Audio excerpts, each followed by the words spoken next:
बिस्मिल्लाहिर्रहमानिर्रहीम।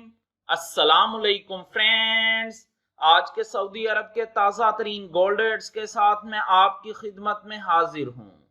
International market में gold की कीमत में $21 फी औंस की कमी हुई है। इससे अब इंटरनेशनल मार्केट $3,369 फी औंस पर ट्रेड कर रही है। सऊदी अरब में भी गोल्ड की कीमत में कमी देखने में आई है। दोस्तों, मैं यहाँ पर आपको बताता चलूं कि सऊदी अरब में गोल्ड ज्वेलरी परचेज करने पर 15% वैट पे करना होता है, जबकि 24 कैरेट खालिस गोल्ड परचेज करने पर किसी तरह का भी कोई वैट पे नहीं करना पड़ता। और ये जो मैं रेट आपको बताने लगा हूँ, इनमें वैट शामिल नहीं है। VAT is not included in this rates. चलें देखते हैं आज सऊदी अरब में ताज़ा तरीन गोल्ड रेट्स। आज सऊदी अरब में फी औंस सोने की कीमत है 12,633 रियाल 75 हलाले फी किलोग्राम, यानी 1 kg सोने की कीमत है 4,06,230 रियाल।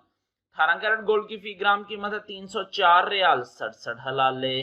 18 कैरेट गोल्ड की फी 10 ग्राम कीमत है 3,046 रियाल 72 हलाले। 18 कैरेट गोल्ड की फी तोला कीमत है 3,553 रियाल 70 हलाले। 21 कैरेट गोल्ड की फी ग्राम कीमत है 353 रियाल 42 हलाले। 21 कैरेट गोल्ड की फी 10 ग्राम कीमत है 3,534 रियाल 20 हलाले।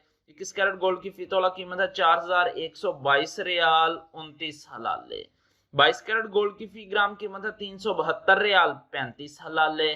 22 कैरेट गोल्ड की फी 10 ग्राम कीमत है 3,723 रियाल 50 हलाले। 22 कैरेट गोल्ड की फी तोला कीमत है 4,343 रियाल 9 हलाले। 24 कैरेट गोल्ड की फी ग्राम कीमत है 406 रियाल 23 हलाले। 24 कैरेट गोल्ड की फी 10 ग्राम कीमत है 4,062 रियाल 30 हलाले। 24 कैरेट गोल्ड की फी तोला कीमत है 4,738 रियाल 27 हलाले। 4,738 रियाल और 27 हलाले 24 कैरेट गोल्ड की फी तोला कीमत है आज सऊदी अरब में विदाउट वैट। मिलते हैं इंशाल्लाह अगली वीडियो में। टिल देन अल्लाह हाफिज।